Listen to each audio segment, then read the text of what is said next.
ಅತ್ಯಂತ ಉತ್ಸಾಹದಿಂದ ದೇಶಭಕ್ತಿಯನ್ನು ಪ್ರಕಾಶಿಸುತ್ತಿರುವಂಥ ಮಧ್ಯಾಹ್ನದ ಉರಿ ಬಿಸಿಲಿನಲ್ಲೂ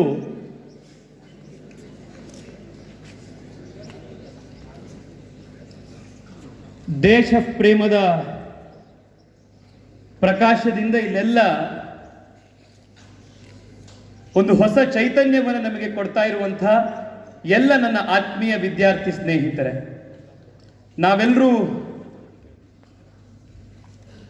ಒಂದು ಐತಿಹಾಸಿಕ ಒಂದು ನಿರ್ಧಾರದ ಸಂಭ್ರಮ ಮತ್ತು ಜನಜಾಗರಣೆಯನ್ನು ಮಾಡಲಿಕ್ಕೆ ಇವತ್ತಿಲ್ಲಿ ಸೇರಿದ್ದೀವಿ. ಹಿರಿಯರಾದಂತಹ ಸಂಜಯ್ ಪಾಟೀಲ್ರು ಬಹಳ ಅದ್ಭುತವಾಗಿ ಇಷ್ಟೊತ್ತವರೆಗೆ ನಮ್ಮನ್ನೆಲ್ಲರನ್ನು ಉದ್ದೇಶಿಸಿ ಮಾತನಾಡಿದ್ರು. ಬಹಳ ಸಮಯವನ್ನು ತೆಗೆದುಕೊಳ್ಳದಲ್ಲೇ ಆರ್ಟಿಕಲ್ 370 ಅಂದ್ರೇನು, ಈ ಆರ್ಟಿಕಲ್ 370 ಕಳೆದ 70 ವರ್ಷಗಳ ಕಾಲ ಭಾರತ ದೇಶದಲ್ಲಿ ಯಾವ ರೀತಿಯ ಅನ್ಯಾಯವನ್ನು ಜಮ್ಮು ಕಾಶ್ಮೀರಕ್ಕೆ ಮತ್ತು ಭಾರತಕ್ಕೆ ಮಾಡಿತು, ಇಂಥ ಒಂದು ಐತಿಹಾಸಿಕ ನಿರ್ಧಾರವನ್ನು ನರೇಂದ್ರ ಮೋದಿಯ ಸರ್ಕಾರ ಯಾವ ರೀತಿ ತೆಗೆದುಕೊಳ್ತು, ಈ ಎಲ್ಲ ವಿಚಾರಗಳನ್ನು ನಿಮ್ಮ ಎದುರುಗಡೆ ಅತ್ಯಂತ ಸಂಕ್ಷಿಪ್ತವಾಗಿ ಹೇಳುವಂಥ ಪ್ರಯತ್ನ ಮಾಡ್ತೇನೆ. ಬಂಧುಗಳೇ, ನಿಮ್ಮೆಲ್ಲರಿಗೂ ಗೊತ್ತಿದೆ, ನಾವೆಲ್ಲರೂ ಕೂಡ ಸಮಾಜಶಾಸ್ತ್ರದ ಪುಸ್ತಕಗಳಲ್ಲಿ, ನಮ್ಮ ಸೋಷಿಯಲ್ ಸ್ಟಡೀಸ್ ಪುಸ್ತಕದಲ್ಲಿ ಎಲ್ಲರೂ ಓದ್ತಾ ಇರ್ತೇವೆ. 1947ರಲ್ಲಿ ಭಾರತಕ್ಕೆ ಸ್ವಾತಂತ್ರ್ಯ ಬಂತು ಅಂತ.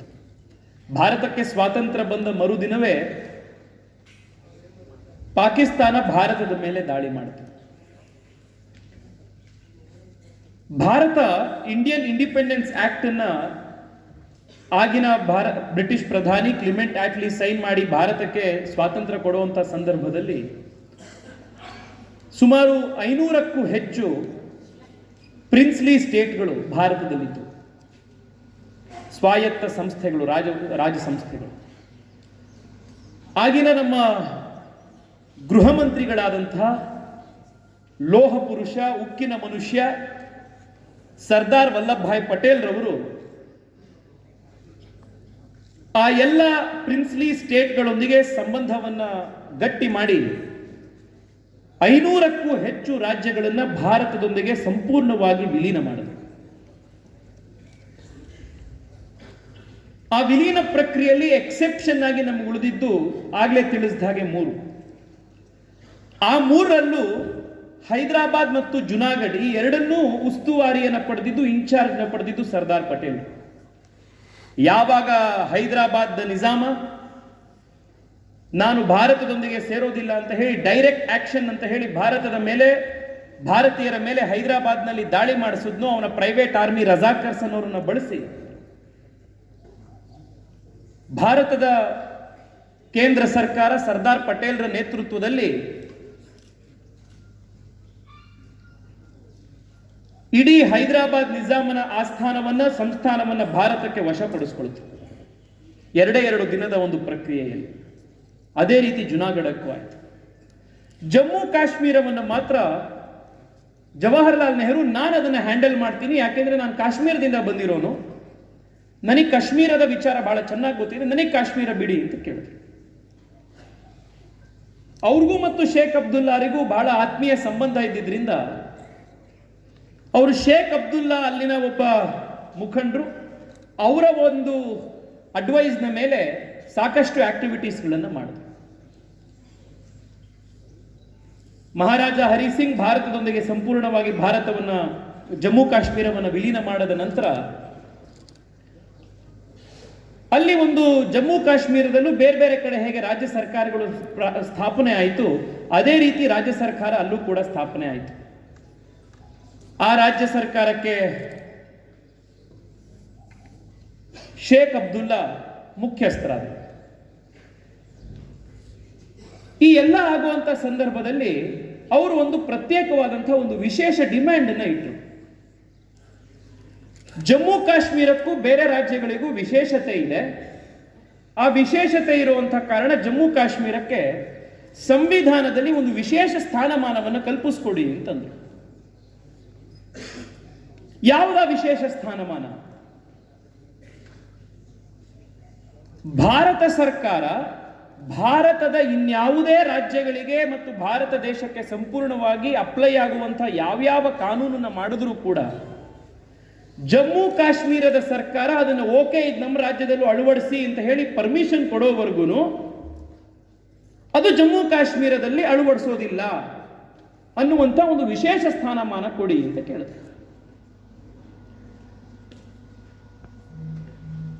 ಆಶ್ಚರ್ಯ ಅಂತಂದ್ರೆ, ಭಾರತದ ಪ್ರಧಾನಿಯಾಗಿದ್ದಂಥ ಜವಾಹರ್ಲಾಲ್ ನೆಹರು ಅವರು ಕಣ್ಮುಚ್ಚೋದಕ್ಕೆ ಓಕೆ ಅಂತಂದ್ರು. ಈ ವಿಶೇಷ ಸ್ಥಾನಮಾನದಿಂದಾಗಿ 3 ವಿಚಾರಗಳನ್ನು ಅವ್ರು ತಂದರು. ಪ್ರಮುಖವಾಗಿ ಒಂದು, ನಾವೆಲ್ಲ ನಮ್ಮ ರಾಜ್ಯದ ಮುಖ್ಯಮಂತ್ರಿಗಳನ್ನೇನಂತ ಕರಿತೇವೆ? ಚೀಫ್ ಮಿನಿಸ್ಟರ್ ಅಂತ ಕರಿತೇವೆ, ಮುಖ್ಯಮಂತ್ರಿ ಅಂತ ಕರಿತೇವೆ. ದೇಶದ ಪ್ರಧಾನಿಯನ್ನೇನು ಕರಿತೇವೆ? ಪ್ರಧಾನಮಂತ್ರಿ ಅಂತ ಕರಿತೇವೆ. ಆದರೆ ಶೇಖ್ ಅಬ್ದುಲ್ಲಾ ಜಮ್ಮು ಕಾಶ್ಮೀರದಲ್ಲಿ ಮುಖ್ಯಮಂತ್ರಿ ಆದಮೇಲೆ ಮುಖ್ಯಮಂತ್ರಿ ಅಂತ ಕರ್ಕೊಳ್ಳಿಲ್ಲ, ಅವರ ಟೈಟಲ್ ಪ್ರಧಾನಮಂತ್ರಿ ಅಂತಿತ್ತು. Prime minister of the state of Jammu and Kashmir. Jawaharlal Nehru ಯಾರು? Prime minister of republic of India. ಸಂಸತ್ನಲ್ಲಿ ಕೇಳ್ತಾರೆ, ಶ್ಯಾಮಾ ಪ್ರಸಾದ್ ಮುಖರ್ಜಿ ಅವರು, ಭಾರತೀಯ ಜನತಾ ಪಾರ್ಟಿಯ ಜನಸಂಘದ ಸಂಸ್ಥಾಪಕರವರು ಕೇಳ್ತಾರೆ, ಇದನ್ನ ಹೇಗೆ ಒಪ್ಕೊಂಡಿದ್ದೀರಿ ನೀವು? ಭಾರತದ ಪ್ರಧಾನಿ ಅಂತ ನಿಮ್ಮನ್ನು ನೀವು ಕರ್ಕೊಳ್ತೀರಿ, you are prime minister of India. ನಿಮ್ ಕೇಳ how can there be prime minister, ಇನ್ನೊಬ್ಬ ಪ್ರೈಮ್ ಮಿನಿಸ್ಟರ್ ಹೇಗಿರ್ಲಿಕ್ಕೆ ಸಾಧ್ಯ? ಆದರೂ ಜಮ್ಮು ಕಾಶ್ಮೀರದ ವಿಚಾರದಲ್ಲಿ ನೆಹರು ಅವರು ಏನು ಮಾತನಾಡಲಿಲ್ಲ. ಶೇಖ್ ಅಬ್ದುಲ್ಲಾ ಹೇಳಿದ್ರು ಜಮ್ಮು ಕಾಶ್ಮೀರಕ್ಕೊಂದು ವಿಶೇಷ ಫ್ಲಾಗ್ ಇರಬೇಕು. ಅವ್ರು ಹೇಳ್ತಾರೆ ಭಾರತದ ಧ್ವಜವನ್ನು ನಾವು ಅಂಗೀಕರಿಸ್ತೇವೆ ಅಂತಾರೆ. ಶ್ಯಾಮಾ ಪ್ರಸಾದ್ ಮುಖರ್ಜಿ ಕೇಳ್ತಾರೆ, ನೀವ್ಯಾರೀ ಸ್ವಾಮಿ ಭಾರತದ ಧ್ವಜವನ್ನು ಅಂಗೀಕಾರ ಮಾಡೋದಕ್ಕೆ? ಭಾರತ ನಿಮ್ಮನ್ನು ಅಂಗೀಕಾರ ಮಾಡ್ತಾ ಇರುವಂಥದ್ದು. Who are you to recognise the Indian flag? ಆದರೂ ಕೂಡ ಸುಮ್ಮನಾಗುತ್ತೆ. 3ನೇ ಅಂಶ, ಜಮ್ಮು ಕಾಶ್ಮೀರಕ್ಕೆ ಒಂದು ವಿಶೇಷ ಸಂವಿಧಾನವನ್ನು ರಚನೆ ಮಾಡಿಕೊಳ್ತಾರೆ. ಆ ಸಂವಿಧಾನದ ಮೂಲಕ ಭಾರತದ ಸಂಸತ್ತು, ಕೇಂದ್ರ ಸರ್ಕಾರ ಯಾವ ಯಾವ ಕಾನೂನನ್ನ ಭಾರತದಲ್ಲಿ ಜಾರಿ ಮಾಡುತ್ತೋ ಅವರಿಗೆ ಅದು ಸರಿ ಅನ್ನಿಸ್ಲಿಲ್ಲ ಅಂತಂದ್ರೆ ಆ ಕಾನೂನನ್ನು ಅವರು ಜಮ್ಮು ಕಾಶ್ಮೀರದಲ್ಲಿ ಅಳವಡಿಸೋದಕ್ಕೆ ಅವಕಾಶ ಮಾಡಿಕೊಡ್ತಿರ್ಲಿಲ್ಲ. ಈ ಒಂದು ವಿಶೇಷ ವ್ಯವಸ್ಥೆಯನ್ನ ಆರ್ಟಿಕಲ್ 370 ಎನ್ನುವಂತಹ ಒಂದು ಆರ್ಟಿಕಲ್ ನಲ್ಲಿ ಸಂವಿಧಾನದಲ್ಲಿ ಇನ್ಸರ್ಟ್ ಮಾಡ್ತಾರೆ.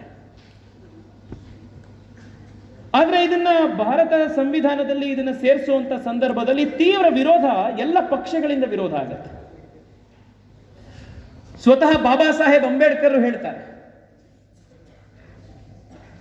ನಿಮಗೆ ಭಾರತದ ನೀರು ಬೇಕು, ಭಾರತ ನಿಮಗೆ ಸಂರಕ್ಷಣೆ ಕೊಡಬೇಕು, ಭಾರತ ನಿಮಗೆ ಎಲ್ಲ ಸೌಕರ್ಯ ಬೇಕು, ಆದ್ರೆ ಭಾರತ ನಿಮಗೆ ಬೇಡ ಅಂತಂದ್ರೆ ಇಂಥ ಒಂದು ಕಾನೂನನ್ನು ನಾನು ಯಾವ ಕಾರಣಕ್ಕೂ ಮಾಡೋದಿಲ್ಲ, ಇಂಥ ಕಾನೂನನ್ನು ಅಂಗೀಕರಿಸುವಂಥದ್ದು ದೇಶ ದ್ರೋಹಕ್ಕೆ ಸಮಾನ, ನಾನು ಇದಕ್ಕೆ ಪಾರ್ಟಿ ಆಗೋದಿಲ್ಲ ಅಂತ ಹೇಳಿ ಬಾಬಾ ಸಾಹೇಬ್ ಅಂಬೇಡ್ಕರ್ ಹೇಳ್ತಾರೆ. ಶ್ಯಾಮಾ ಪ್ರಸಾದ್ ಮುಖರ್ಜಿ ವಿರೋಧ ಮಾಡ್ತಾರೆ, ಕಾಂಗ್ರೆಸ್ನ ಆಗಿದ್ದಂಥ ಇನ್ನಿತರ ನಾಯಕರುಗಳು ವಿರೋಧ ಮಾಡ್ತಾರೆ, ಸರ್ದಾರ್ ವಲ್ಲಭಾಯ್ ಪಟೇಲ್ ವಿರೋಧ ಮಾಡ್ತಾರೆ. ಕೇವಲ ಜವಾಹರ್ಲಾಲ್ ನೆಹರು ಮತ್ತು ಶೇಖ್ ಅಬ್ದುಲ್ಲಾರ ಇಬ್ಬರು ಸ್ವಹಿತಾಸಕ್ತಿಗೋಸ್ಕರ ಆರ್ಟಿಕಲ್ 370 ಭಾರತದ ಕಾನೂನಿನ ಜೊತೆಗೆ ಸಂವಿಧಾನದ ಜೊತೆಗೆ ಜೋಡಿಸ್ತಾರೆ. ಅದನ್ನು ಮಾಡಬೇಕಾದ್ರೂ ಕೂಡ ಆರ್ಟಿಕಲ್ 370ಗೆ ಆ ಹೆಡ್ಲೈನ್ ಏನ್ ಕೊಡ್ತಾರೆ ಬಹಳ ಚೆನ್ನಾಗಿದೆ. ಆ ಹೆಡ್ಲೈನ್, ಸಂವಿಧಾನದ ಹೆಡ್ಲೈನ್ ನಲ್ಲಿ ಆರ್ಟಿಕಲ್ 370 ಪ್ರಾರಂಭ ಆಗುವಂಥದ್ದು temporary provisions with respect to state of Jammu and Kashmir ಅಂತ ಬರೀತಾರೆ. ಏನರ್ಥ ಇದು? This is a temporary provision. ಇದು ಕೇವಲ ತಾತ್ಕಾಲಿಕವಾಗಿರುವಂತಹ ಒಂದು ವ್ಯವಸ್ಥೆ ಇದು ಅಂತ ಸಂವಿಧಾನದಲ್ಲೇ ಉಲ್ಲೇಖ ಮಾಡ್ತಾರೆ. ಜವಾಹರ್ಲಾಲ್ ನೆಹರು ಅವರಿಗೆ ಬಹಳ ಪ್ರೆಷರ್ ಮಾಡಿ ಸಂಸತ್ನಲ್ಲಿ ಕೇಳಿದಾಗ ಅವ್ರು ಹೇಳ್ತಾರೆ, ಏ ಘಿಸ್ತೆ ಘಿಸ್ತೆ ಜಾಯೇಗ, ಇದು ಹೋಗ್ಬಿಡತ್ತೆ ಒಂದ್ ದಿವಸ, ದಿಸ್ ವಿಲ್ ಇರೋಡ್ ಅಂತ ಹೇಳ್ತಾರೆ. ಆದ್ರೆ 70 ವರ್ಷಗಳಲ್ಲಿ ಏನಾಯ್ತು? ಇದು 70 ವರ್ಷಗಳಲ್ಲಿ ಜಮ್ಮು ಕಾಶ್ಮೀರವನ್ನ ಆಳ್ವಿಕೆ ಮಾಡಿದಂತಹ 2 ಪ್ರಮುಖ ರಾಜಕೀಯ ಕುಟುಂಬಗಳು, ಓಮರ್ ಅಬ್ದುಲ್ಲಾ ಅವರ ಕುಟುಂಬ ಮತ್ತು ಮೆಹಬೂಬಾ ಮುಫ್ತಿ ಅವರ ಕುಟುಂಬ, 70 ವರ್ಷಗಳಲ್ಲಿ ಇವರಿಬ್ಬರೇ ಆಳ್ವಿಕೆ ಮಾಡಿದ್ರು. ಅದ್ರ ಮಧ್ಯದಲ್ಲಿ ಒಂದು 5 ವರ್ಷ 10 ವರ್ಷಗಳ ಕಾಲ ಕಾಂಗ್ರೆಸ್ನ ಗುಲಾಂ ನಬಿ ಆಜಾದ್ ಅವರು ಅಲ್ಲಿಗೆ ಮುಖ್ಯಮಂತ್ರಿ ಆಗಿದ್ದು ಒಂದೇ ಒಂದು ಬಾರಿ. 70 ವರ್ಷಗಳ ಕಾಲ ಈ ಎರಡೇ ಕುಟುಂಬಸ್ಥರು ಆಳ್ವಿಕೆ ಮಾಡಿದ್ರು. ಏನು ಮಾಡಿದ್ರು? ಈ ಆರ್ಟಿಕಲ್ 370 ಬಳಸಿಕೊಂಡು ಭಾರತದ ಸಂಸತ್ತು ಯಾವ ಕಾನೂನನ್ನು ಅಲ್ಲಿಗೆ ಜಾರಿ ಮಾಡಿದ್ರೆ ಸಮಾಜಕ್ಕೆ ಒಳ್ಳೇದಾಗತ್ತೋ, ಬಡವರಿಗೆ ಒಳ್ಳೇದಾಗತ್ತೋ, ಅತ್ಯಂತ ಹಿಂದುಳಿದವರಿಗೆ ಒಳ್ಳೇದಾಗತ್ತೆ ಅಂತಿತ್ತೋ ಅದೆಲ್ಲದನ್ನು ಮುರಿದು ಹಾಕಿದ್ರು.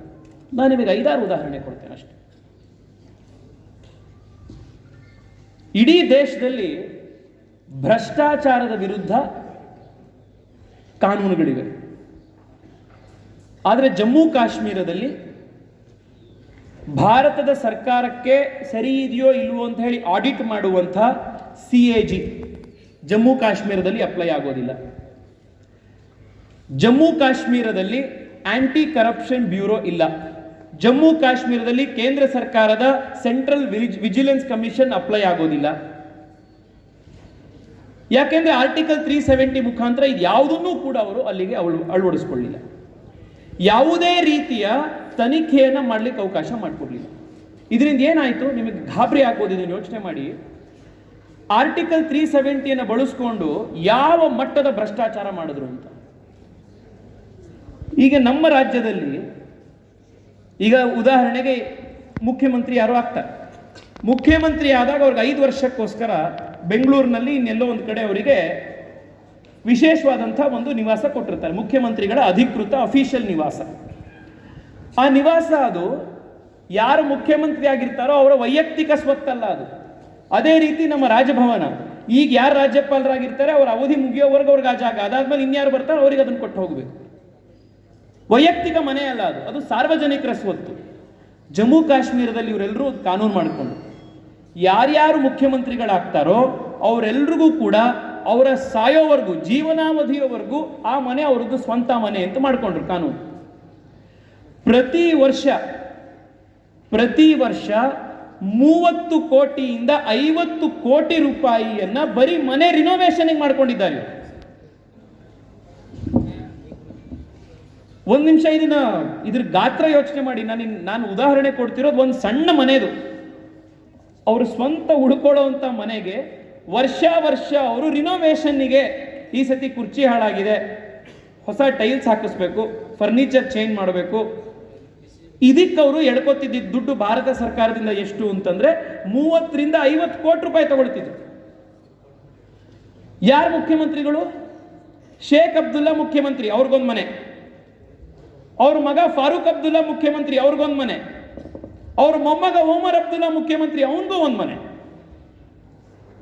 ಮೆಹಬೂಬಾ ಮುಫ್ತಿ ಅವರ ತಂದೆ ಸೈಯದ್ ಮುಫ್ತಿ ಮೊಹಮ್ಮದ್ ಸಯೀದ್, ಅವ್ರಿಗೊಂದು ಮನೆ. ಮಗಳು ಮೆಹಬೂಬಾ ಮುಫ್ತಿ, ಅವಳು ಮುಖ್ಯಮಂತ್ರಿ, ಅವ್ರಿಗೂ ಒಂದು ಮನೆ. ಒಂದೇ ಕುಟುಂಬದಲ್ಲಿ ತಾತನಿಗೆ, ತಂದೆಗೆ, ಮೊಮ್ಮಗನಿಗೆ 3 ಜನಕ್ಕೆ ಮನೆ. 3 ಜನ ವರ್ಷಕ್ಕೆ 50 ಕೋಟಿ ರೂಪಾಯಿ ಬರೀ ಮನೆ ರಿನೋವೇಷನ್ ದುಡ್ಡಿಸ್ಕೊಳ್ಳು.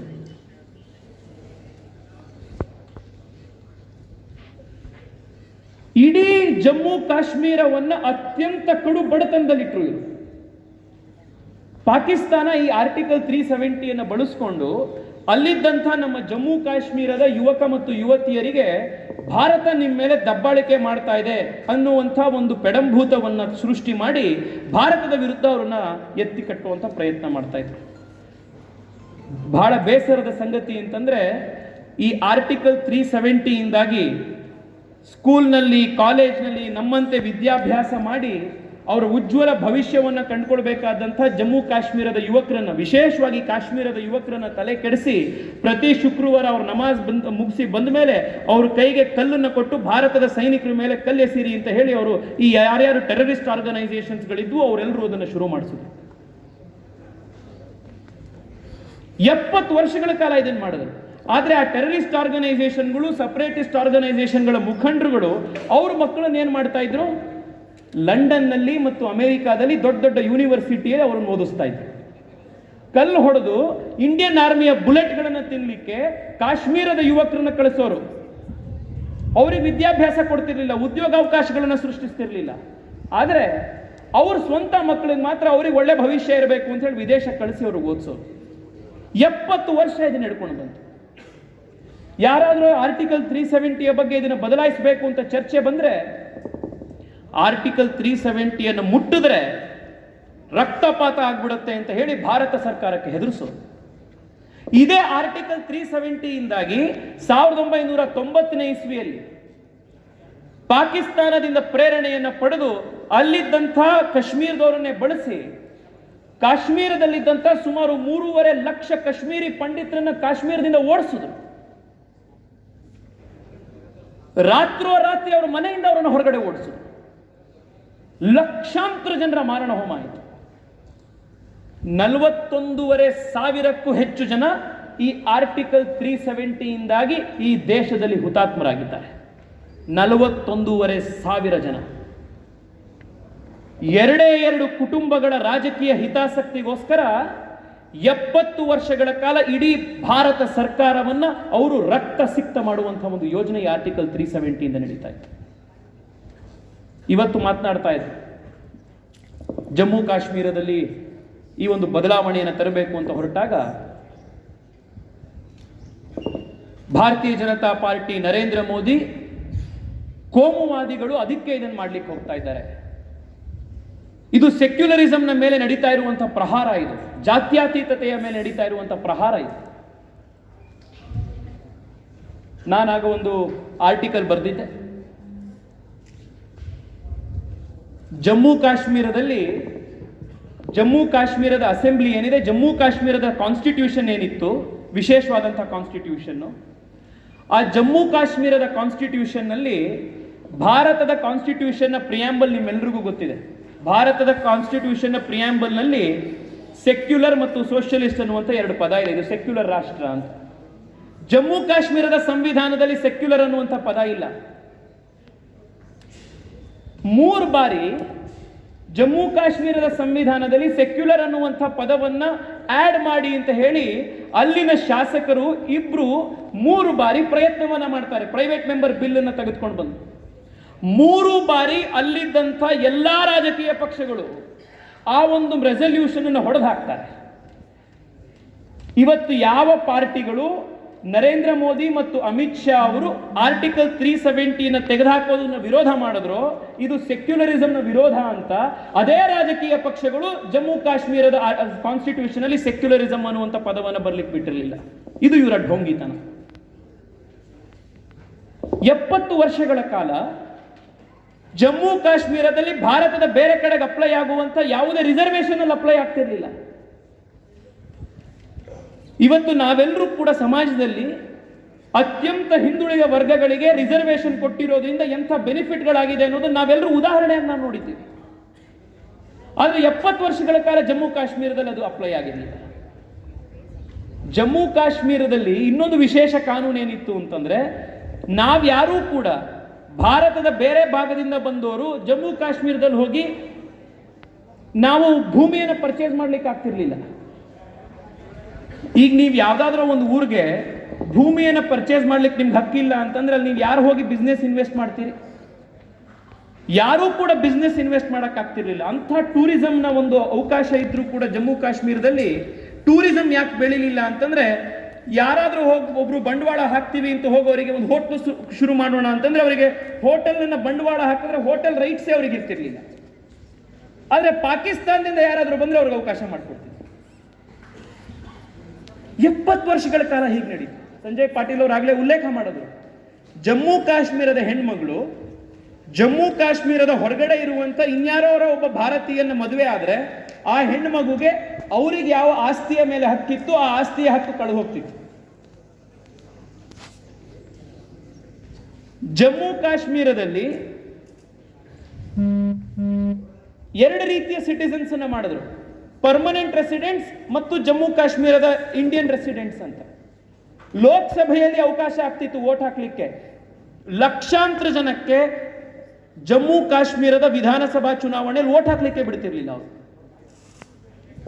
ಜಮ್ಮು ಮತ್ತು ಕಾಶ್ಮೀರದಲ್ಲಿ ಮತ್ತೊಂದು ಏನ್ ಮಾಡಿದ್ರು, ಇಡೀ ಭಾರತ ದೇಶಕ್ಕೆ ಚುನಾವಣೆಯನ್ನು ನಡೆಸುವಂಥದ್ದು ಯಾರು? ಕೇಂದ್ರ ಚುನಾವಣಾ ಆಯೋಗ. ಕೇಂದ್ರ ಚುನಾವಣಾ ಆಯೋಗ ಯಾವ ಮತಕ್ಷೇತ್ರ ಎಷ್ಟು ದೊಡ್ಡದಿರಬೇಕು, ಯಾವ ಮತಕ್ಷೇತ್ರದಲ್ಲಿ ಎಷ್ಟು ಜನಸಂಖ್ಯೆ ಇರಬೇಕು, ಜನಸಂಖ್ಯೆ ಆಧಾರದ ಮೇಲೆ ಎಲ್ಲ ಮತಕ್ಷೇತ್ರಗಳನ್ನು ಡಿವೈಡ್ ಮಾಡ್ತಾರೆ. ಉದಾಹರಣೆಗೆ ಕರ್ನಾಟಕದಲ್ಲಿ ವಿಧಾನಸಭಾ ಚುನಾವಣೆ ನಡೆಯುತ್ತೆ. ವಿಧಾನಸಭಾ ಚುನಾವಣೆ ನಡೆಸೋರು ಯಾರು? ಕೇಂದ್ರ ಚುನಾವಣಾ ಆಯೋಗ. ಜಮ್ಮು ಕಾಶ್ಮೀರದಲ್ಲಿ ಏನ್ ಮಾಡಿದ್ರು, ಕೇಂದ್ರ ಚುನಾವಣಾ ಆಯೋಗಕ್ಕೆ, ಕೇಂದ್ರ ಸರ್ಕಾರ ಮತ್ತು ಕೇಂದ್ರ ಚುನಾವಣಾ ಆಯೋಗಕ್ಕೆ ಜಮ್ಮು ಕಾಶ್ಮೀರದ ಚುನಾವಣೆ ನಡೆಸೋದಕ್ಕೆ ಹಕ್ಕಿಲ್ಲ ಅಂತ ಹೇಳಿ ಜಮ್ಮು ಕಾಶ್ಮೀರದವರು ತೀರ್ಮಾನ ಮಾಡಿದ್ರು. ಆದ್ರಿಂದ ಡಿಲಿಮಿಟೇಷನ್ ಆಗಲಿ, ಚುನಾವಣೆಯನ್ನು ನಡೆಸ್ತಿದ್ದಾಗಲಿ ಜಮ್ಮು ಕಾಶ್ಮೀರದವರೇ ಶುರು ಮಾಡ್ಕೊಂಡಿದ್ದಂಥ ಒಂದು ಚುನಾವಣಾ ಆಯೋಗ. ಆ ಚುನಾವಣಾ ಆಯೋಗ ಏನ್ ಮಾಡ್ತು, ಜಮ್ಮು ಮತ್ತು ಕಾಶ್ಮೀರಕ್ಕೆ ಹೋಲಿಕೆ ಮಾಡಿದ್ರೆ ಕಾಶ್ಮೀರಕ್ಕೆ ಎಷ್ಟು ಜನಸಂಖ್ಯೆ ಇದೆಯೋ ಸರಿಸುಮಾರು ಅಷ್ಟೇ ಜನಸಂಖ್ಯೆ ಜಮ್ಮುದಲ್ಲೂ ಇರುವಂಥದ್ದು. ಜಮ್ಮು ಮತ್ತೆ ಲಡಾಖ್ ಎರಡನ್ನೂ ಸೇರಿದ್ರೆ ಕಾಶ್ಮೀರಕ್ಕೆ ಎಷ್ಟು ಭೂಭಾಗ ಇದೆಯೋ ಅದರ 3ರಷ್ಟು ಭೂಭಾಗ ಜಮ್ಮು ಮತ್ತೆ ಲಡಾಖಿಗಿದೆ. ಆದ್ರೆ ಡಿಲಿಮಿಟೇಷನ್ ಮಾಡಬೇಕಾದ್ರೆ ಯಾವ ರೀತಿ ಡಿಲಿಮಿಟೇಷನ್ ಮಾಡಿದ್ರು ಅಂತಂದ್ರೆ, ಕಾಶ್ಮೀರಕ್ಕೆನೆ ಯಾವಾಗಲೂ ಜಾಸ್ತಿ ಸೀಟ್ಸ್ ಇರಬೇಕು, ಜಮ್ಮು ಮತ್ತೆ ಲಡಾಖಿಗೆ ಅತ್ಯಂತ ಕಡಿಮೆ ಸೀಟ್ ಇರಬೇಕು. ಈ ರೀತಿ ಮಾಡಿ ಯಾವಾಗಲೂ ಕಾಶ್ಮೀರದವರೇನೇ ಮುಖ್ಯಮಂತ್ರಿ ಆಗಬೇಕು, ಜಮ್ಮು ಅವರು ಯಾವ ಕಾರಣಕ್ಕೂ ಮುಖ್ಯಮಂತ್ರಿ ಆಗಬಾರ್ದು ಅನ್ನೋ ರೀತಿ ಒಂದು ಷಡ್ಯಂತ್ರವನ್ನು ಮಾಡಿಟ್ಟಿದ್ರು. 70 ವರ್ಷಗಳ ಕಾಲ ಇದು ನಡೀತಾ ಇತ್ತು. ಇಡೀ ದೇಶ ಸುಮ್ಮನೆ ಕೂತಿತ್ತು. ಭಾರತ ಸರ್ಕಾರ, ಭಾರತದ ಸಂಸತ್ತು ತಯಾರು ಮಾಡಿದಂಥ, ಜಾರಿಗೆ ತಂದಂಥ 106 ಕಾನೂನುಗಳು ಜಮ್ಮು ಕಾಶ್ಮೀರದಲ್ಲಿ ಅನ್ವಯ ಆಗ್ತಿರ್ಲಿಲ್ಲ. 106 ಕಾನೂನುಗಳು ಜಮ್ಮು ಕಾಶ್ಮೀರದಲ್ಲಿ ಅನ್ವಯ ಆಗ್ತಿರ್ಲಿಲ್ಲ. ನಿಮ್ಗೆ ಇನ್ನೂ ಆಶ್ಚರ್ಯ ಆಗ್ಬೋದು ಸ್ನೇಹಿತರೆ, ನೀವೆಲ್ಲರೂ ಸಮಾಜ ವಿಜ್ಞಾನ ಓದಿರೋದ್ರಿಂದ ಒಂದು ಸ್ವಲ್ಪ ಕಾನೂನಿನ ಅರಿವು ಗೊತ್ತಿರೋದ್ರಿಂದ ನಮ್ಮೆಲ್ಲರಿಗೂ ಅಪ್ಲೈ ಆಗುವಂಥ ಕಾನೂನು ಯಾವುದು? ನಾವೇನಾದ್ರು ತಪ್ಪು ಮಾಡಿದ್ರೆ ಇಂಡಿಯನ್ ಪೀನಲ್ ಕೋಡ್. ನೀವು ಯಾವುದೇ ಒಂದು ರೀತಿಯ ಪೊಲೀಸ್ನವ್ರು ನಿಮಗೆ ಏನಾದ್ರು ಒಂದು ತಪ್ಪು ಮಾಡಿದ್ರೆ ಇಮಿಡಿಯೇಟ್ ಆಗಿ FIR ಹಾಕೋದು ಯಾವುದು? IPC ಕೆಳಗಡೆ FIR ಹಾಕ್ತಾರೆ. ನಾವೆಲ್ಲರೂ ಕೂಡ ಇಡೀ ಭಾರತಕ್ಕೆ ಅಪ್ಲೈ ಆಗ್ತಿದ್ದು ಕ್ರಿಮಿನಲ್ ಕೋಡ್ ಯಾವುದು ಅಂತಂದ್ರೆ ಇಂಡಿಯನ್ ಪೀನಲ್ ಕೋಡ್. ಜಮ್ಮು ಕಾಶ್ಮೀರದಲ್ಲಿ ಇಂಡಿಯನ್ ಪೀನಲ್ ಕೋಡ್ ಅಪ್ಲೈ ಆಗ್ತಿರ್ಲಿಲ್ಲ. ಅವರೇ ಒಂದು ಕಾನೂನು ಮಾಡ್ಕೊಂಡಿದ್ರು, ಅದ್ರ ಹೆಸರು ರಣಬೀರ್ ಪೀನಲ್ ಕೋಡ್ ಅಂತ. ಈ ರಣಬೀರ್ ಪೀನಲ್ ಕೋಡ್ 70 ವರ್ಷ ಜಮ್ಮು ಕಾಶ್ಮೀರದಲ್ಲಿ ಅಪ್ಲೈ ಆಗ್ತಿದ್ದು. ಹೀಗೆ ಭ್ರಷ್ಟಾಚಾರವನ್ನ ಅವ್ಯಾಹತವಾಗಿ ನಡೆಸೋದಕ್ಕೆ ಬೇಕಾಗುವಂತಹ ಕಾನೂನುಗಳು, ಕುಟುಂಬ ರಾಜಕಾರಣವನ್ನ ಮುಂದೆಗೆದುಕೊಂಡು ಹೋಗ್ಲಿಕ್ಕೆ ಬೇಕಾಗುವಂತಹ ರಾಜಕೀಯ ವ್ಯವಸ್ಥೆಗಳು, ಮಹಿಳಾ ವಿರೋಧಿ, ದಲಿತ ವಿರೋಧಿ, ಯುವಕರ ವಿರೋಧಿ, ಭಾರತ ವಿರೋಧಿ ಆರ್ಟಿಕಲ್ 370 70 ವರ್ಷಗಳ ಕಾಲ ಈ ದೇಶದಲ್ಲಿ ಅವ್ಯಾಹತವಾಗಿ ನಡೆದುಕೊಂಡು ಬಂದಿತ್ತು. ಆರ್ಟಿಕಲ್ 370ನ ಬದಲಾಯಿಸಬೇಕು ಅಂತಂದ್ರೆ ಈಗ ಬದಲಾಯಿಸಕ್ ಆಗೋದಿಲ್ಲ. ಯಾಕೆ ಅಂತಂದ್ರೆ ಅವ್ರಿಗೆಲ್ಲ ಕೊಡ್ತಿದ್ದ ವ್ಯಾಖ್ಯಾನಗಳು ಯಾವ ರೀತಿ ಇತ್ತು ನೋಡಿ. ಆರ್ಟಿಕಲ್ 370 ಇಲ್ದಲೇ ಇದ್ರೆ ಭಾರತಕ್ಕೂ ಜಮ್ಮು ಕಾಶ್ಮೀರಕ್ಕೂ ಸಂಬಂಧವೇ ಇರೋದಿಲ್ಲ. ನೀವೆಲ್ಲ ಪೇಪರ್ನಲ್ಲಿ ಓದಿರ್ಬೋದು ಎಲ್ಲ ಸ್ಟೇಟ್ಮೆಂಟ್ಗಳನ್ನು. ಫಾರೂಕ್ ಅಬ್ದುಲ್ಲಾ ಕೊಡ್ತಿದ್ದ ಸ್ಟೇಟ್ಮೆಂಟು, ಅವ್ರ ಮಗ ಓಮರ್ ಅಬ್ದುಲ್ಲಾ ಕೊಡ್ತಿದ್ದ ಸ್ಟೇಟ್ಮೆಂಟು. ಭಾರತ ಮತ್ತು ಪಾಕಿಸ್ತಾನವನ್ನ, ಭಾರತ ಮತ್ತು ಜಮ್ಮು ಕಾಶ್ಮೀರವನ್ನ ಜೋಡಣೆ ಮಾಡುವಂಥದ್ದೇ ಆರ್ಟಿಕಲ್ 370. ಎಂಥ ಸುಳ್ಳದು! ನಾನು ನೀವು ಯಾವ ಸಂವಿಧಾನವೂ ಬೇಡ, ಯಾವುದು ಆರ್ಟಿಕಲ್ 370ನೂ ಬೇಡ. ಕರ್ನಾಟಕದಲ್ಲಿ, ಕೇರಳದಲ್ಲಿ ಇವತ್ತಿಗೂ ಕೂಡ ಅಕ್ಷರಾಭ್ಯಾಸ ಮಾಡಿಸ್ಬೇಕು ಅಂತಂದ್ರೆ ನಮ್ಮ ಮಕ್ಕಳಿಗೆ ಏನು ಹೇಳ್ಕೊಡ್ತಾರೆ? ನಮಸ್ತೆ ಶಾರದಾದೇವಿ ಕಾಶ್ಮೀರ ಪುರವಾಸಿನಿ. ನಮ್ಮ ಮಕ್ಕಳು ಇದನ್ನ ಅಕ್ಷರಾಭ್ಯಾಸದಲ್ಲಿ ಕಲ್ತರು. ನಮಗೂ ಕಾಶ್ಮೀರಕ್ಕೂ ಸಂಬಂಧ ಸಂವಿಧಾನದ 1950 ಇಂದ ಬಂದಿದ್ದಲ್ಲ. ಆರ್ಟಿಕಲ್ 370 1952 1953 ಇಂದ ಬಂದಿದ್ದಲ್ಲ. ಯಾವತ್ತು ಈ ದೇಶದಲ್ಲಿ ನಮಸ್ತೆ ಶಾರದಾದೇವಿ ಕಾಶ್ಮೀರ ಪುರವಾಸಿನಿ ಅಂತಂದ್ರು ಅವತ್ತಿನಿಂದ ಇವತ್ತಿನವರೆಗೂ ಅವ್ಯಾಹತವಾದಂತಹ ಸಂಬಂಧ ಜಮ್ಮು ಕಾಶ್ಮೀರಕ್ಕೂ ಭಾರತಕ್ಕೆ ಬಂದಿದೆ.